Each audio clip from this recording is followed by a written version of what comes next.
Katya, could you do the mandala in Spanish for us? Давайте будем начинать. Катя, можешь ли ты сделать для нас подношение мандалы на испанском? Да. Cubierta de un manto de flores, llena de grandes virtudes.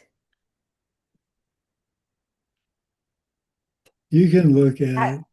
No, ya, cubierta de... Ну, если тебе нужно, можешь подсмотреть.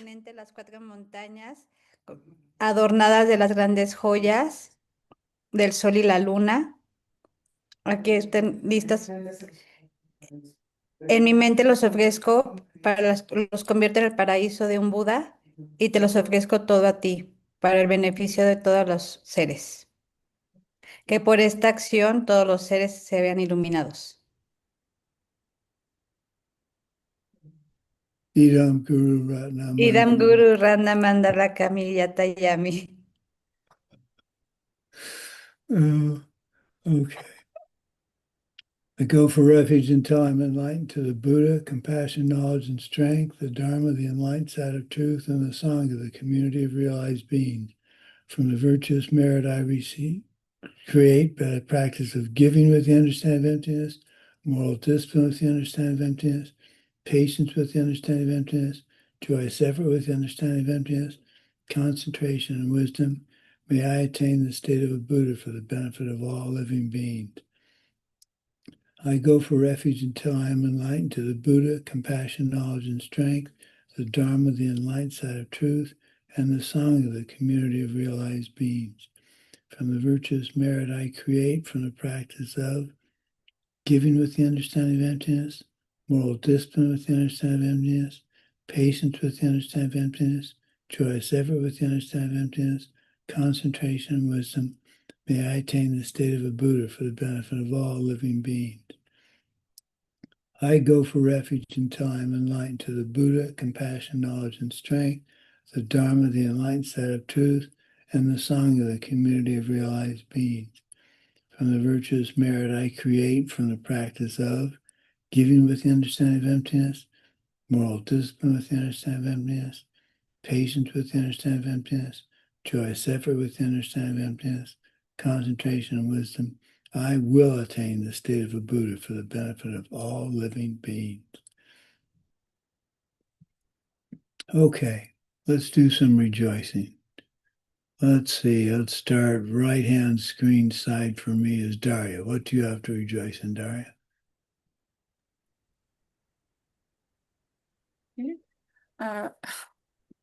Good morning, Buddha Lama. Good morning, everyone.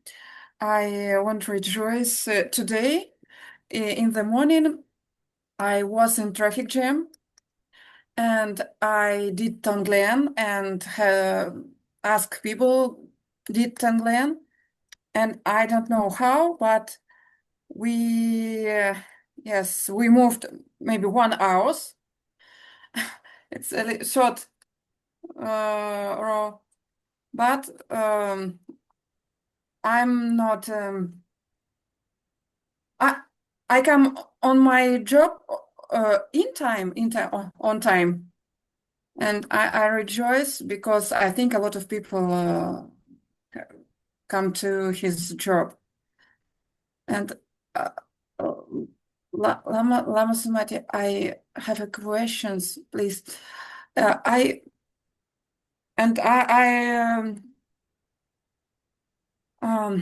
ask myself, I do Tonglen, yes, and I see how is traffic jams is destroyed, ruin, but I don't know. I do Tonglen for war every day, and I don't see the stop the war everywhere. But I do every morning Tonglen for peace. Well, that's the thing about Buddhist practice. What we do doesn't reflect immediately. So don't give up. Keep doing it. It will help. It will stop the war. It will. It's just, Thank you. it's going to take time. And it's, you have to be, well, it's an English word, pedantic, in your practice. You just have to keep at it no matter what. And look for tiny victories. Look for things that that are successful. Maybe not the big picture yet, but just keep at it. Don't give up. Very important. Thank you. Okay. Anna, what do you have to rejoice in?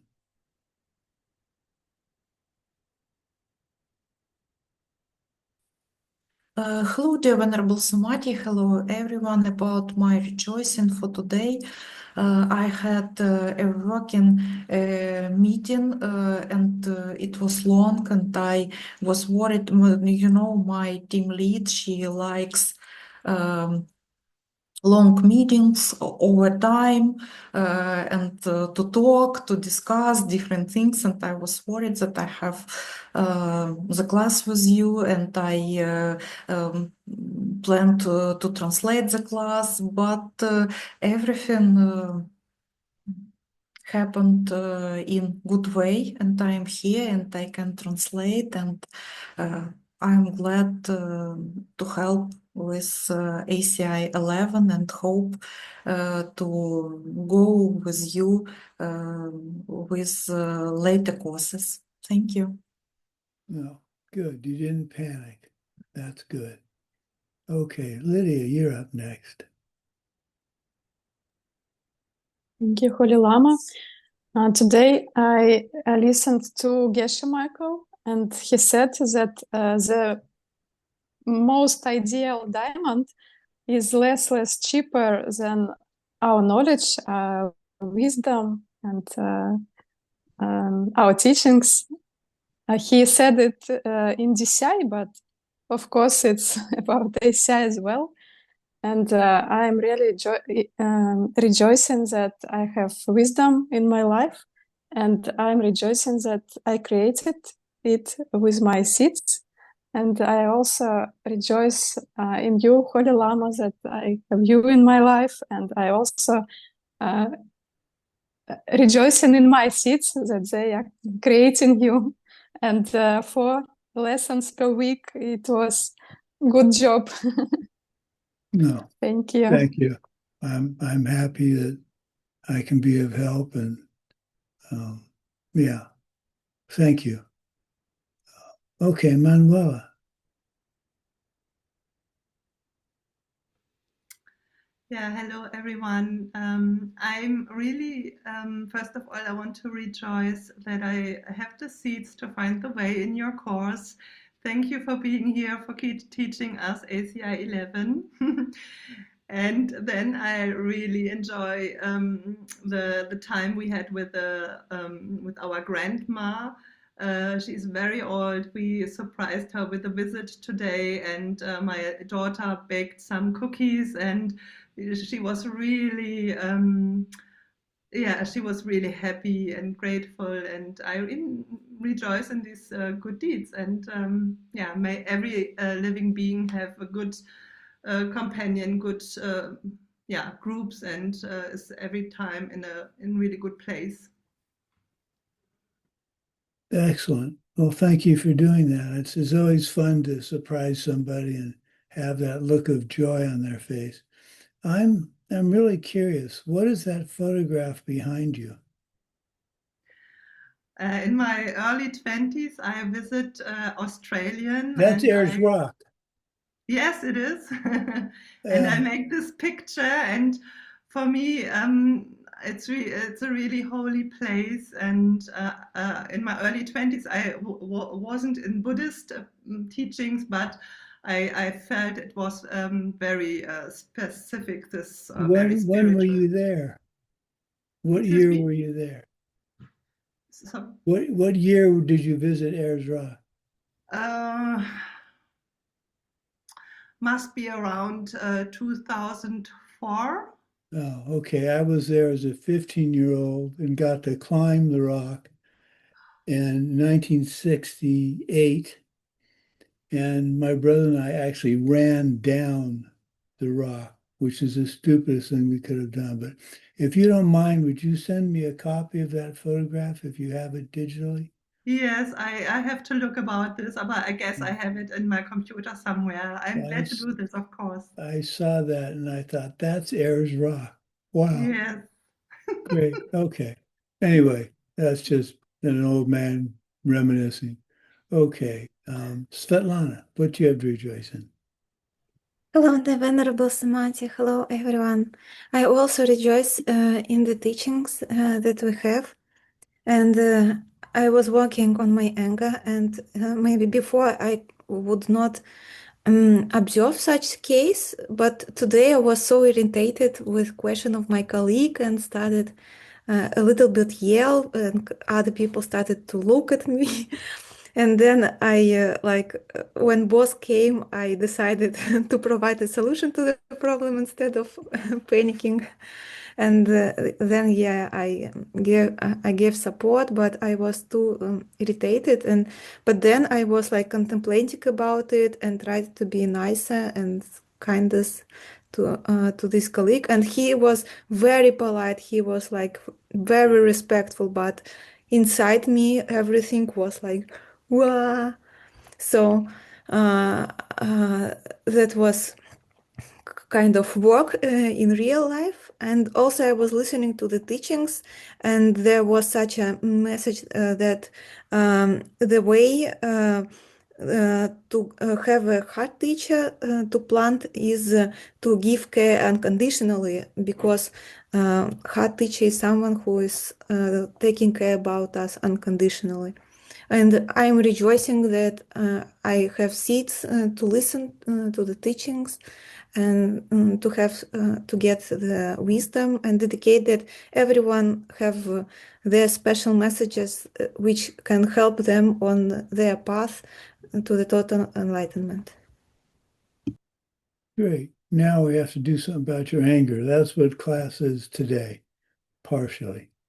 So I can't imagine you getting angry, but I guess you do. Okay. Katya. Okay, I want to rejoice that I helped an aunt with some paperwork and things she has to do with a lot of tramites because her husband died a few months ago. So I'm very happy that I can help her and I be able to do a lot of things for her and that she doesn't feel alone. Oh, very good. That's a huge taxes are, especially after someone passes. I mean, if my wife dies before I do, I'm going to be totally lost on the taxes. When we got married, she looked at me, she said, I'll take care of the taxes. And I haven't done a thing about them since. So I don't, that has me a little bit worried, but anyway. So good. Thank you for doing that. I know that I can see how that must have really helped her take a scary proposition, taxes, and make it much less scary. So thank you. Mike, what do you have to rejoice in besides not being in Baltimore now with 5 feet of snow? Thank God. Yeah, that's number one. I'm not in Baltimore with 5 feet of snow. What else?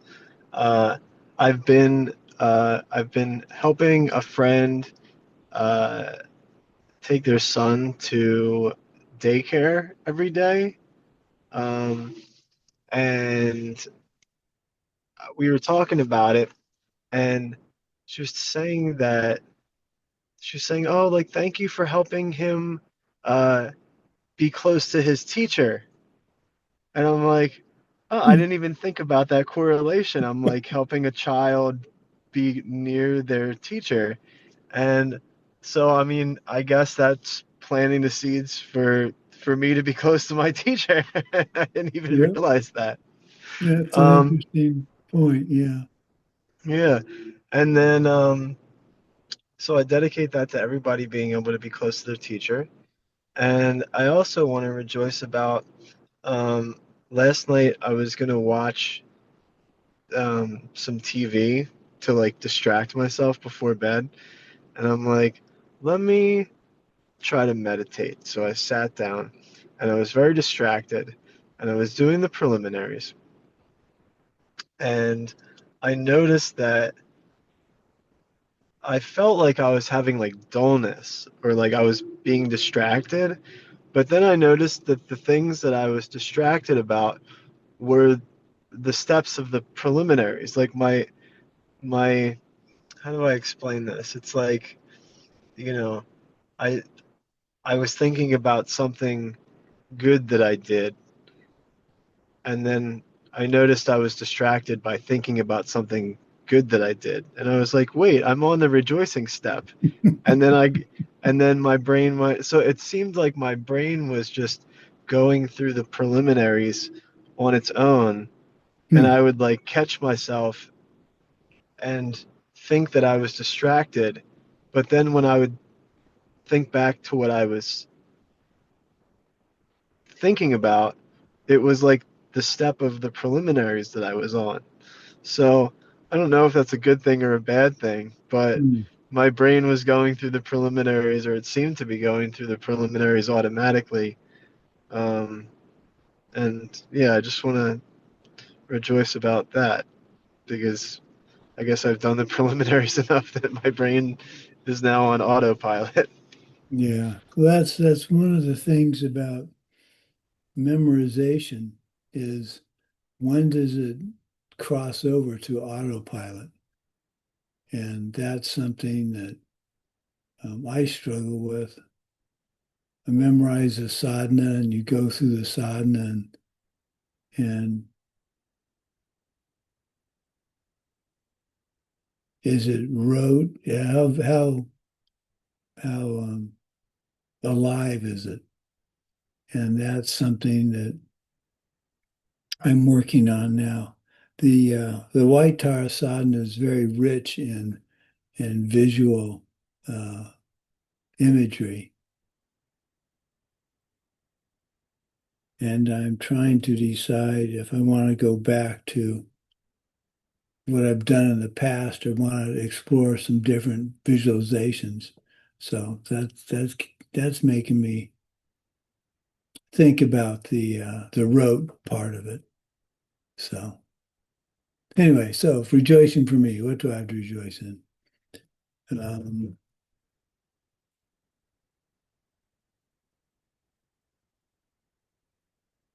I rejoice in the fact that even though my health is on the decline, I'm still reasonably happy young man, and I'm taking it. I know it's not going to get better, but um, I'm dealing with it.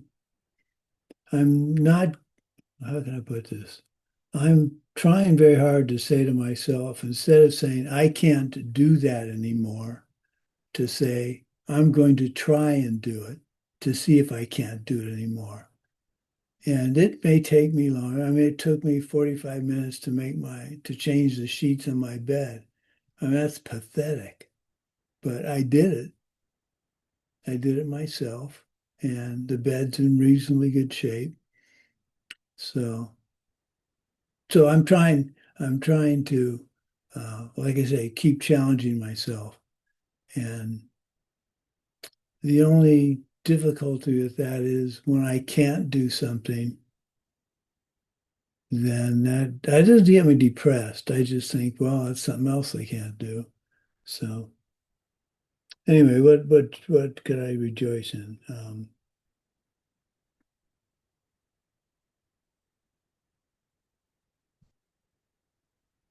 I rejoice in that I've my wife has a Windows 10 computer, and it can't. I gave her my external screens to make her able to see her students and do a share screen at the same time.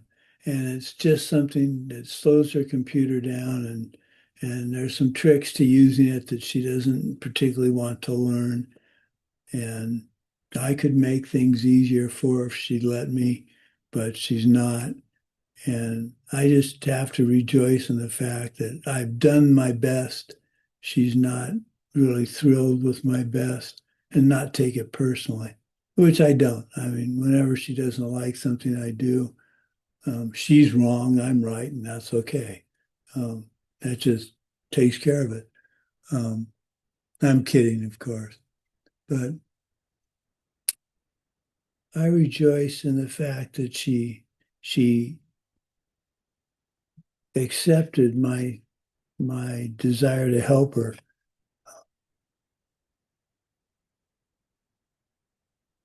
It's not that she doesn't, it's just that when it comes to computers, she's really pretty set in her way. She's comfortable with Windows 10 and her little tricks that she uses, and she doesn't necessarily want any help from me in that sense. So I respect. I'm rejoicing in the fact that I can respect that now and not be upset that she's not listening to what I'm saying. I rejoice in all of you, all my students. I'm very pleased to be able to teach, and I am finding I'm having some memory issues. And so don't hesitate to speak up and say you're repeating yourself. But let's do something. Let's get a little more rejoicable. Now, what can I rejoice more positively in?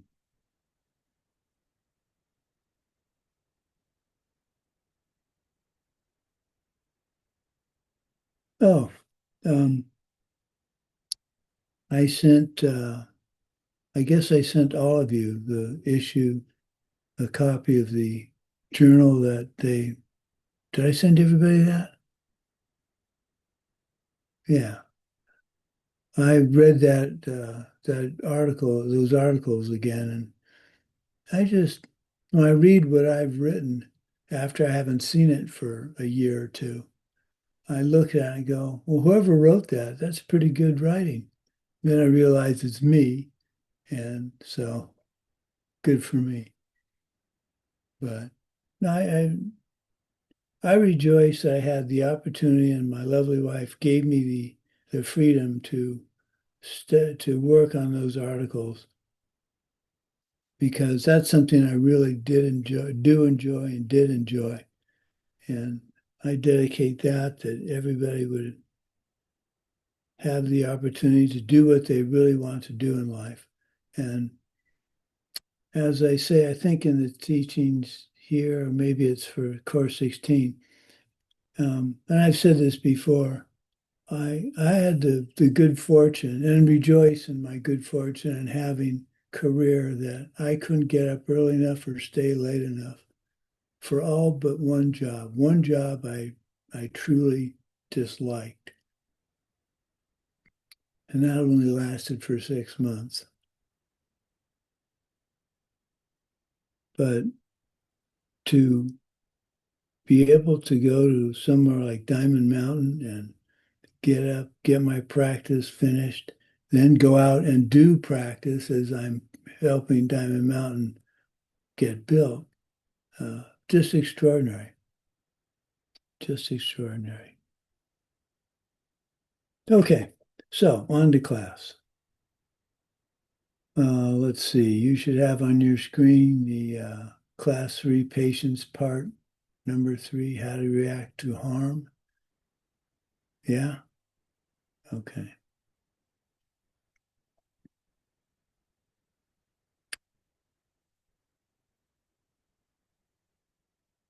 Okay, so what's our bottom line so far? This world comes from our past deeds, pure and simple. And at this point, I want to repeat something I've repeated many times and will continue to repeat.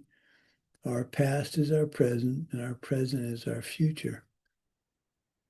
So for me, as I'm declining in with my Parkinson's symptoms, I can either get morose and withdraw, or I can continue to keep doing what I can, knowing that if I am positive, thinking positively about all this, that's going to ripen at some point in my favor.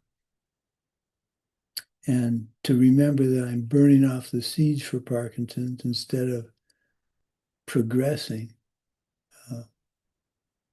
that's important. This world comes from our past deeds. Just, well, it's like Darya's Tonglen issue. She's ripening her seeds from past lives and apparently has quite a few to ripen. And by sticking with it, by not getting impatient,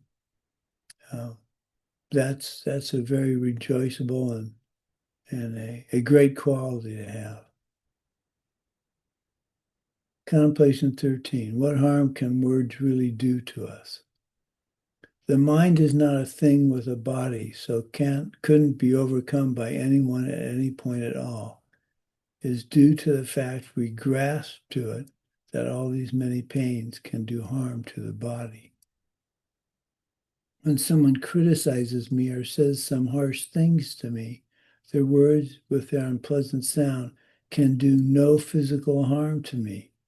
Why is it then that my mind that you feel such fury?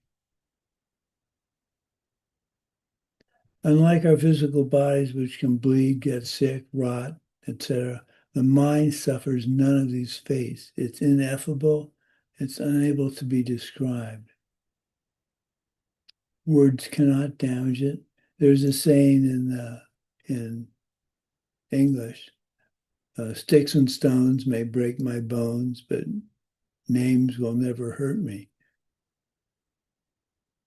And there's another saying as a kid that I used to say to people. They'd call me stupid. I said, I know you are, but what am I? And I used to drive my brother nuts. So words cannot cut our body, so it is not damaged by harsh words. So why get angry back? We must train ourselves in the practice of patience and stop the reflexive, habitual, feels good to respond to the attack attitude. Master Shantideva reminds us that we're all creatures of habit with regards to anger. Yes, it hurts, but if we really understand why it happened, we understand the hurt is just as transparent, and we can turn it around towards stopping the cycle in its track. It's coming from me. I alone can control it. I know what I need to do, so I do it. The state of your mind is totally independent of what is going on around you in terms of the influence those actions have on it. You do not have to respond in a karmically incorrect way, period. What's happening now is due to karma ripening from many past lives. You have no control over what's ripening. Well, my wife would disagree with me on that. As your good seeds grow in strength, they can tend to overpower the bad seeds. You do not have to respond in a karmically incorrect way. It's really, really important to keep in mind that the only control you have is to not respond ignorantly. And I say only control. That's a huge power. You can make the decision that you're not going to respond ignorantly. And each time you do that, you're setting the seeds in your mind stream to make your way along the path to total enlightenment. So you have the power to do that. Remember the 4 laws of karma. The last one, karma will definitely ripen unless you do something to damage or lessen it, or let it ripen and do not respond ignorantly, incorrectly.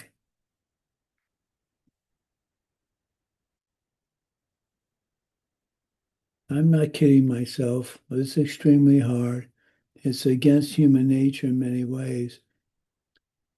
But this is why birth in the desire realm is so important. We have a laboratory in which to perfect the 6 perfections. So that's an interesting phrase when we're trying to get out of samsara. Here I'm praising the fact that we're in samsara.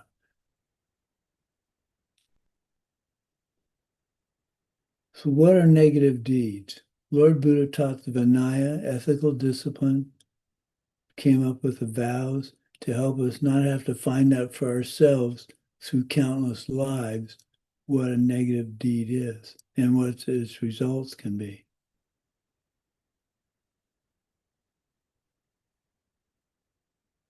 Be happy about someone else's good deeds. Rejoice, and you actually can gain merit for yourself. We're going to talk about that in a little bit. Rejoice in the efforts of somebody right here, sorry. So, rejoice in the efforts of someone of lower spiritual level. You get 2 times the merit that they're collecting. If you rejoice in the efforts of somebody of the same spiritual level, then you get equal amount of merit. If you rejoice in the efforts of someone of higher spiritual level, you get half the amount of merit. And if you rejoice in the efforts of past Buddhas and Bodhisattvas and high teachers, you get 1/10 the amount of merit. Dzongkapa said, rejoicing is one of the most powerful ways to gain merit. So the coffee meditation that Geshe Michael talks about, when you go to bed, or whenever you do coffee meditation, if you do that carefully and sincerely, you're depositing great amounts of merit in your merit bank account. So rejoice every opportunity you get. When we rejoice before class, we're setting seeds to gain all kinds of merit.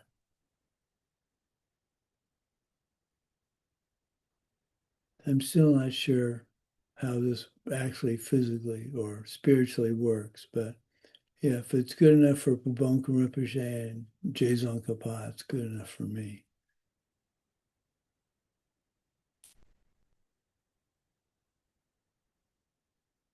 Okay, contemplation 14. What to do if someone tries to hurt the teacher or the teaching?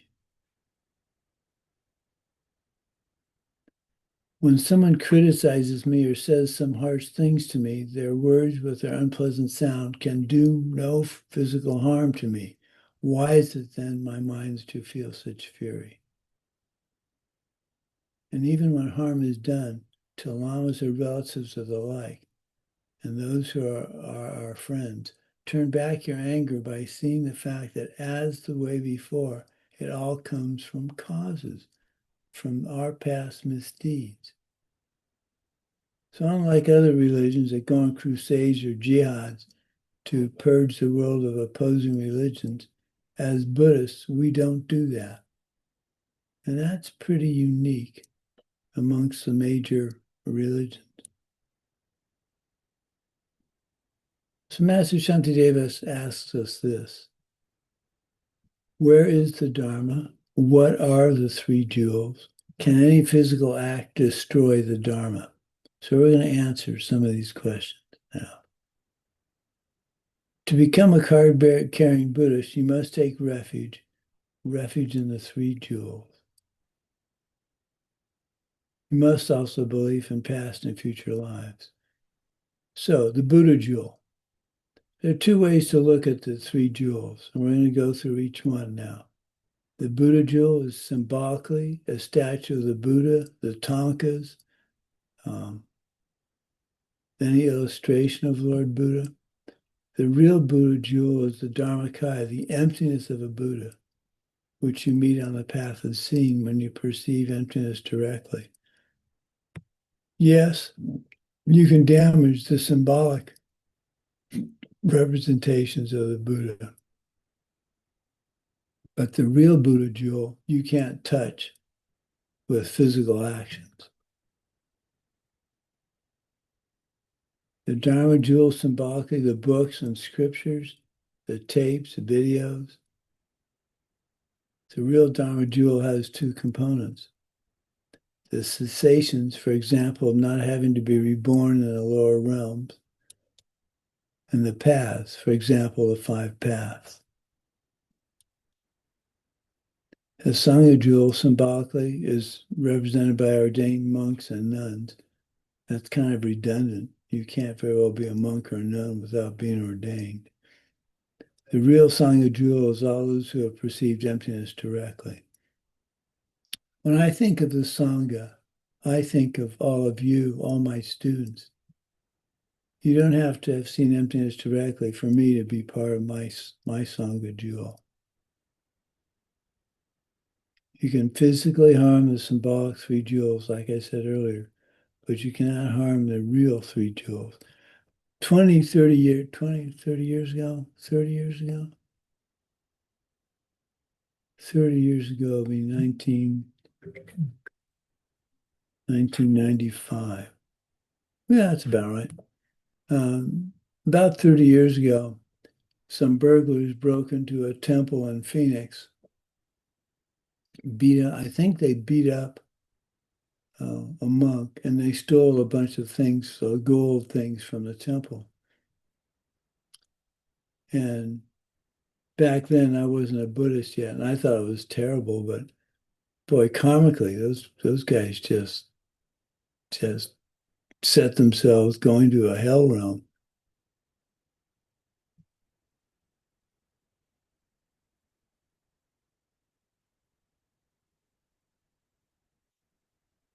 Second verse in this compilation refers to your Lama. Traditionally, you should see your heart or root Lama as the Buddha. They've been guiding you for eons. Practice purely, and they will become that for you. That is their emptiness and your emptiness. If they're enlightened, can anyone hurt them? Don't get angry at the person trying to harm them. Try to help them.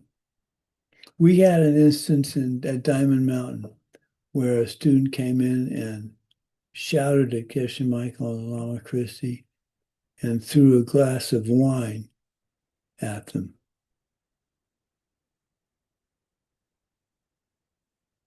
We were all stunned. I asked Geshe Michael what we escorted the woman out of the temple. I asked him what he wanted to do, and he said, I would like you to get a restraining order, not as a punishment to her, but as a way of preventing her from digging deeper into the karma for treating her teacher like that. And I did. I pursued it. We got a restraining order. We didn't press charges per se. But I would always remember him saying, I don't want her to get punished. I just want her to not be able to come back to Diamond Mountain and do something like that again. And she never did come back. If your Lama is an ordinary person who is causing this problem, their own karma. So nothing can happen that they didn't cause for themselves. So you gotta be true. It's a little bit tricky here. Yes, my karma is to have Parkinson's, and I accept that. I caused it, no one else did. But you have to be careful not to then basically say, well, I can't do anything about it. It's their karma. It's your karma to see them with their karma.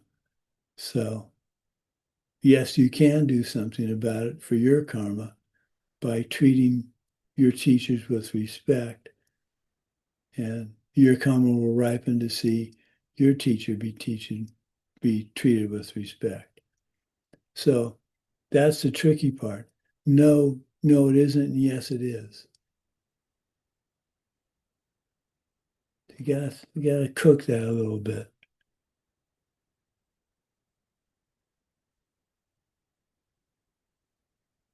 There's never an appropriate circumstance for anger towards another being. That if shouldn't be in there. That's part of my problem with my dictation program.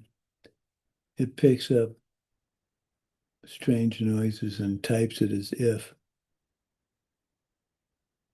Okay. Not being able to bear the happiness of others. Suppose that any person derives some kind of joy from praising the qualities of another. Why, my mind, then, don't you sing the praises of this person yourself and find the very same joy? The happiness of taking this joy has been admitted by all those who possess high qualities to provide an irreproachable source of happiness that's also best for gathering others. If instead you say to yourself, but now he'll be as happy, and hope against his happiness, then you should deny any wages earned and the like. You come to fail in both the seen and unseen.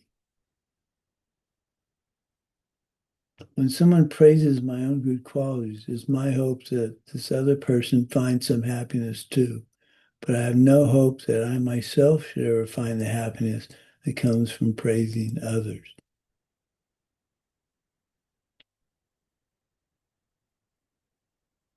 By my hopes that every living being should come to experience happiness, I've developed the wish for enlightenment. Why on earth does it make you angry, when one of those living beings finds some happiness by themselves? So, when someone you don't like is getting praised, or even worse, is to have someone praised for your work, and you are ignored, your first instinct is jealousy. You get upset, and anger is close by. As I mentioned before, Geshe Michael and Lama Christie were great at doing this to me. I say to me, I should say for me. I don't know, I guess it's possible. It's possible I had a reputation for being arrogant at Diamond Mountain. I think I did. I shouldn't say it's possible. To some people, I was arrogant. And if I know what I'm doing, that could be taken as arrogant. So when I found this out, what I decided to do was start stopping. When I found myself ready to say, this is how we're going to do it, I would ask if someone had a better idea. When you glue two pieces of PVC pipe together, there's a standard procedure. And I would train my students to do that standard procedure.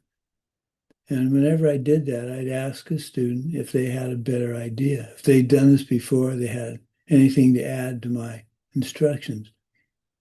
And it's amazing how quickly a volunteer will do anything you want if you let them have a say in what's going on. Sometimes their suggestion was very good and worth keeping, and many times it wasn't. But instead of saying, no, that's not how we do it, which would come out arrogant, perhaps, I would say, well, thank you for that piece of advice. Let me think about it, and I'll get back to you.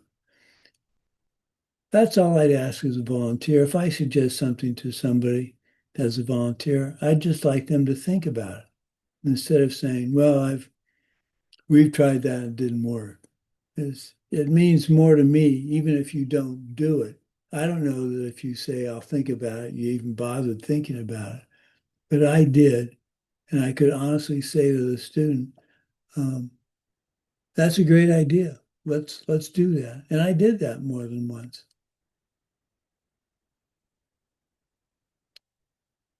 really hurt my feelings when someone considered me to be arrogant.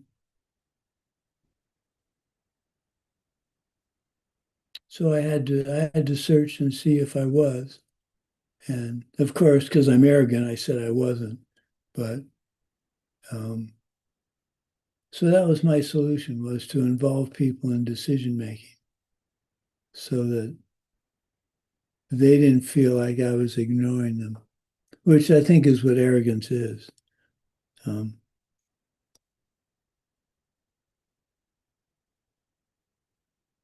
So why is a person praising another? Person A feels good when they think of person B's qualities and they want to share their joy. We have a choice at any given moment in regards to another person. We can either be upset with their qualities or we can take pleasure in them. So stop and think about that.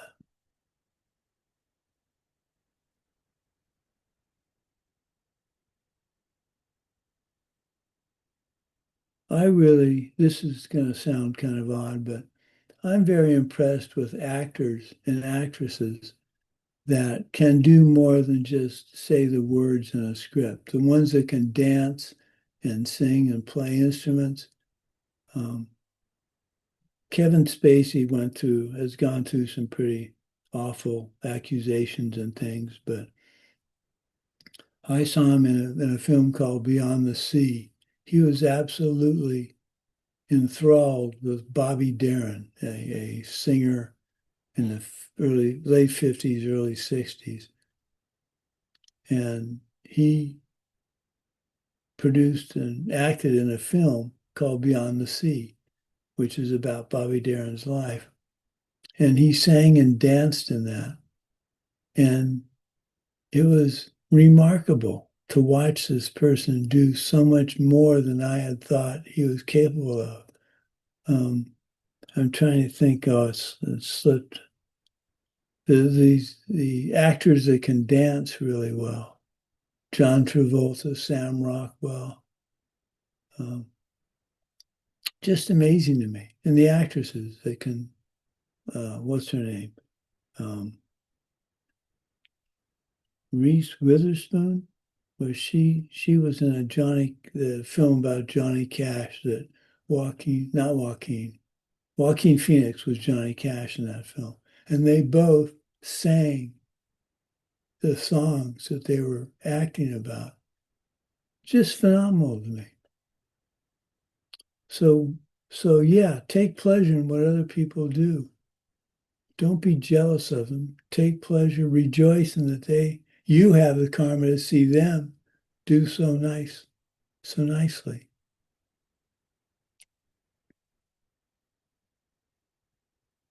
We can look for goodness or we can focus on bad things. That's a pretty obvious choice for me. I've often mentioned my displeasure with President Trump and how he's running the country. And believe me, I haven't changed my mind. But I can see what he did for me, a positive thing in many ways, was he got me out of my complacency that this country was always going to be the way I liked it. And that's rejoiceable. As odd as it sounds, he made me stop. His actions made me stop and think about how complacent I've been. I think how complacent the country's been. So if you have someone you don't like or disagree with, first of all, remember where they're coming from. And second of all, see how what they did has affected your life in a positive way. And it's not hard to do. I never thought I'd say a positive thing about President Trump. I still can't believe I'm saying it, but it's true. It made me stop and think. Now, how can a bad thing, the way he's treating illegal aliens or supposed people that should be sent back to another country, how can the way he treats them be a positive thing for me? It's not how he's treating them. It's the fact that he's made me stop to think how I've assumed everybody in this country would treat somebody else kindly.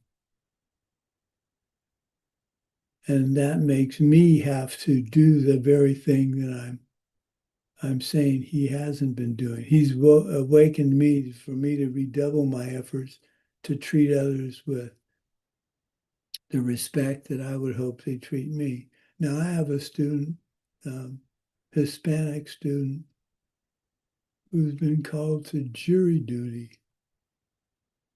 And she is very concerned that she's going to show up for jury duty and they're going to deport her because she's of Spanish. Well, she's Hispanic. She's born in Mexico.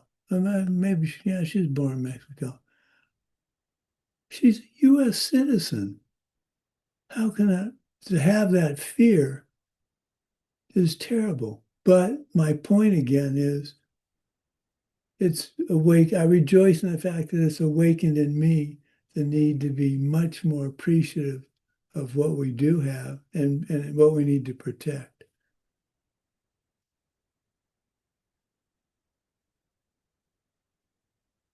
There are 4 benefits in taking joy in others' good qualities. Oh boy, lists. I like lists. Rejoicing in others' happiness leads to, number 1, in the short run, you will feel joy yourself. More fun to feel joy than jealousy. Karmically, you'll be happy in the long run. You are creating a cause for your own goodness in the future. Constant criticism of others is karma cause for low esteem and depression. Having this positive attitude attracts others to the Dharma. A Dharma center that is bickering is not one that any new student wants to join. So don't worry, be happy. The surest way to ruin your happiness is to be unhappy at somebody else's happiness.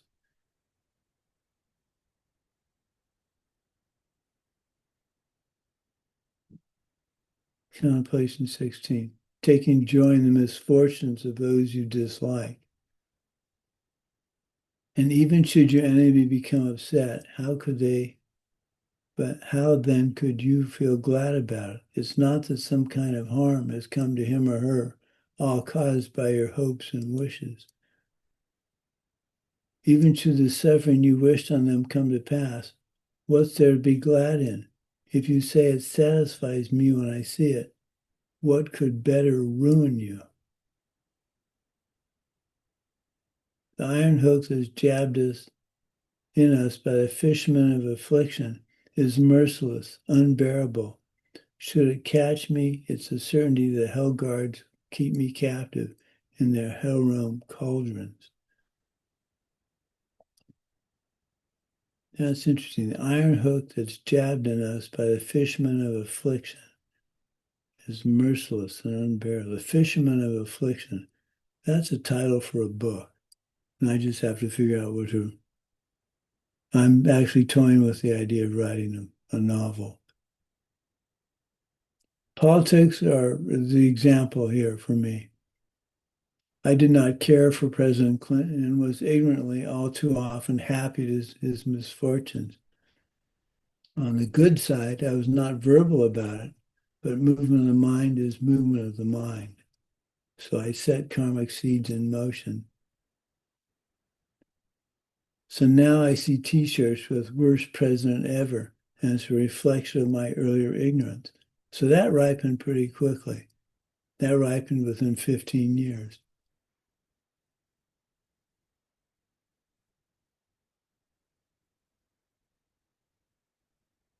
Similarly, you should avoid getting happy about the misfortunes of those you dislike. Rejoicing in their misfortunes doesn't do you any good, doesn't generate positive karma. You can't take credit for their misfortune anyway. Karmically, it will ruin your happiness in the future. It could cause you to go to the hell realm in the next life if you do it powerfully enough and constantly enough. Contemplation 17. How those we dislike help us in our practice.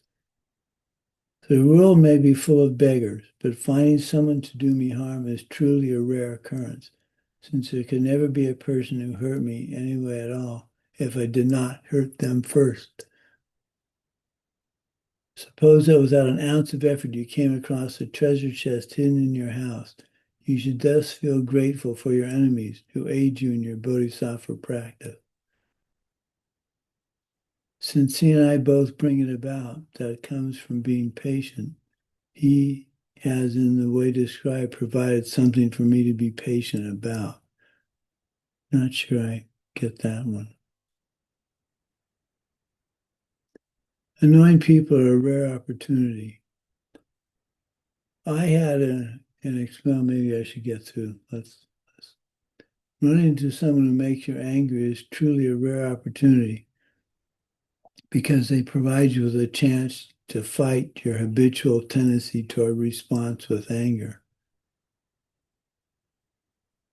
These irritating people will become rarer and rarer in your life if you stop getting angry when you meet them.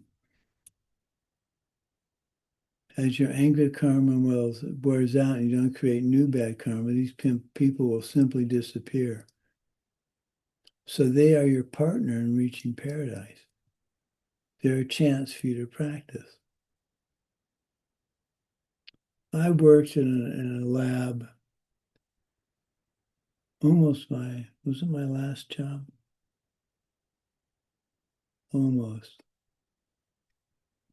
And a student came to work on his PhD. And he was one of the most negative, disruptive people I had met up to that point. Just thoroughly unpleasant. I wasn't a Buddhist at the time. It was easy to get into a downward spiral of negativity because he'd come to the lunch where we ate lunch and just start spouting all this negative stuff. Well, I was dumb how to do this and dumb how to do that. And that culminated with him getting a friend of mine back into smoking. Lou had quit smoking. And this guy decided he should get him back into the habit of smoking. I think that was just awful. Truly awful. But whenever Mark asked for my advice or my help, I gave it to him gladly, which I rejoice now in because that was the right thing to do. Back then, I just did it because that's the kind of person I am. But he stands out to me to be one of the best examples of this.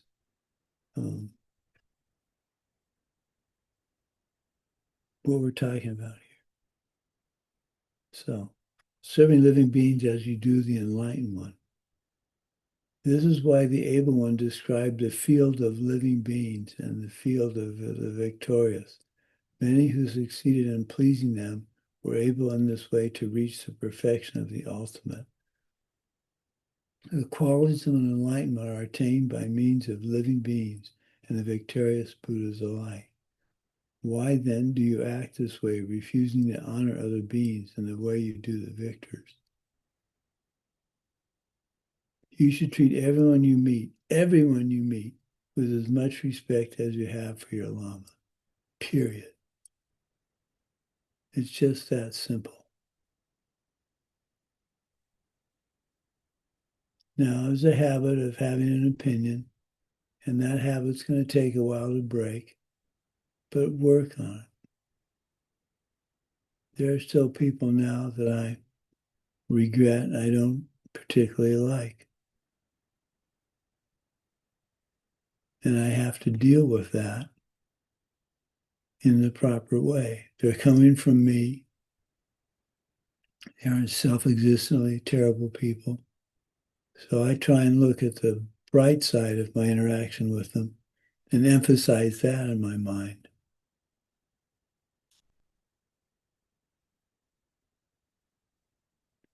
The excellent collection of Dharma Teaching Sutras says, the field of living beings is the field of the Buddhas, and it is from this field of the Buddhas that all high qualities of the Buddhas are attained. To attempt the opposite is completely wrong. Through your kindness to all other beings, you plant seeds in the field of other people, which in turn creates for you a Buddha paradise right here in the world in which you live. The ultimate way of making offerings, of showing gratitude, of serving your Lama, is to be kind and respectful to other beings, especially those that irritate you. Now be careful. Make sure you're being kind to them in a sincere way. I'm not thinking of the word, but it's too easy to, well, it's not sarcastic. There's a term for how you treat people that's condescending. Make sure when you're working with someone you don't like, that you don't resort to a condescending attitude. So, for instance, when I was working with a volunteer and they suggested some new way of doing what I had done in the past, I could have said, well, or in a tone that was like, there, thank you, but you don't know what you're talking about. Or I could say, well, let me think about it. Or I could say, I've tried that. I found it doesn't work in this situation, so please just follow the instructions I gave you. But that's big difference from saying, I mean, I did say no, but I didn't say, no, we don't do it that way, implying that I know better. Instead, I would say, thank you, I've tried that. I couldn't get it to work. So if you can show me what I did wrong so it didn't work, great. Often they couldn't because my idea was the right way of doing it. They were just being a pain. Well, see there, I made had an opinion of them. Okay. And I think that's it for today's class. These are reasonably short. But okay. So, any questions? Yes, Svetlana? Thank you so much, dear Lama Samati. What should we do, like right in the moment when we are facing with irritating people, when we have such like feelings inside, like just to stop doing it, like freeze ourselves, or what should we do? Yes, act like a bump on a log. What do I do when I see irritating people? Well, now, the first thing I think about is, why am I irritated? Now, that can lead you down the wrong road, which is because they're jerks or they're Republicans or whatever. Or I can say, why am I irritated? It's coming from me. Why would I want to be irritated at myself? So I don't want to be irritated at myself. So I then look for the positive of what the irritation, why am I irritated? What can I possibly get out of it that is positive? And what it may well be, it's like my brother-in-law, who unfortunately I still see as problematic.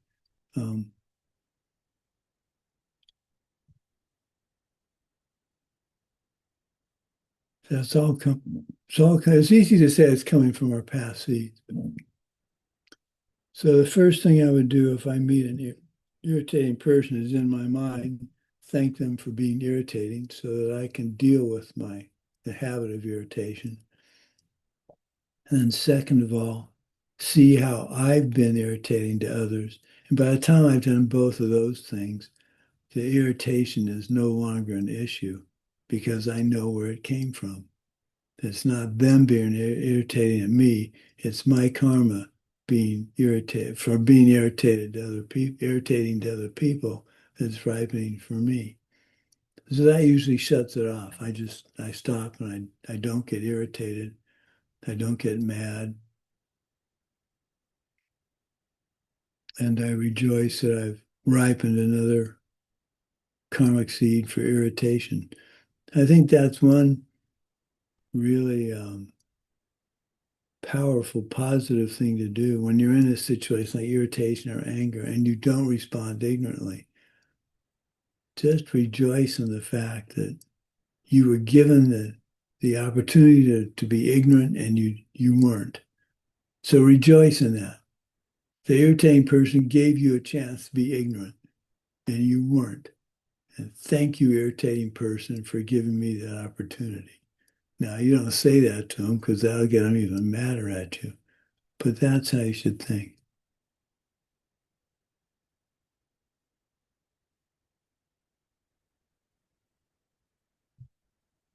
So thank you to the designer of Ziploc bags that make it hard for me to open them. Thank you so much. I think so kindly of you every time I open a Ziploc bag.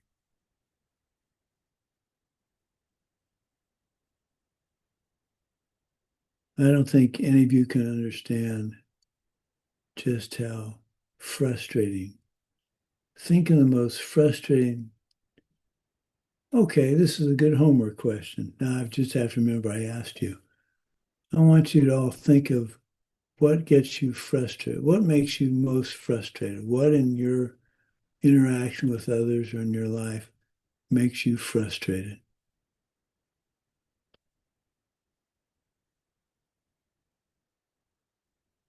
And we'll talk about that next class.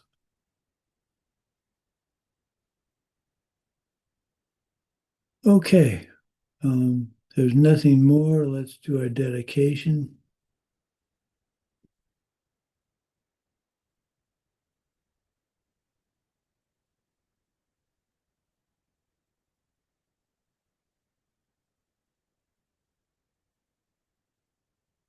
Let's see.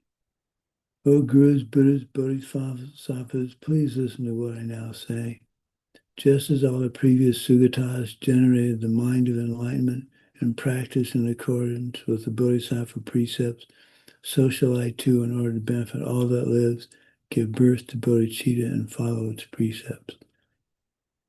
And all my lives may never live apart from my perfect lamas. May I bask in the glory of the Dharma. May I fulfill perfectly every level and path, every level and quality of path, and reach then quickly the place where I become myself, the one who holds the diamond.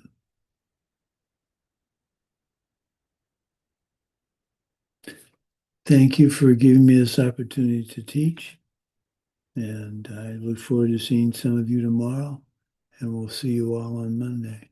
So don't forget what makes you frustrated.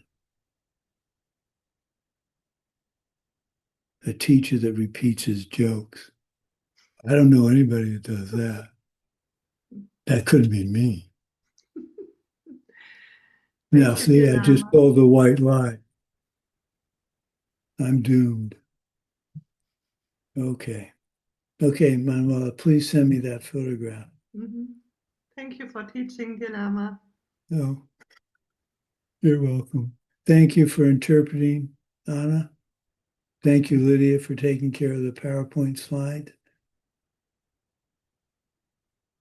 Thank you all for being students of ours. I rejoice in having such wonderful students. Okay, we'll see you. Let's see. Monday. Yeah, I don't think there's anything going on Monday. Well, I should check my calendar. Monday. No, there isn't. Okay. Have a great weekend. Go Seahawks. That's the reference to a football team. I wanted the 49ers to go into the Super Bowl, but Seahawks will be okay. All righty. Thank you very much, dear You're Lama welcome. Sumati. Thank you so much, Jalan. Goodbye. Please keep teaching.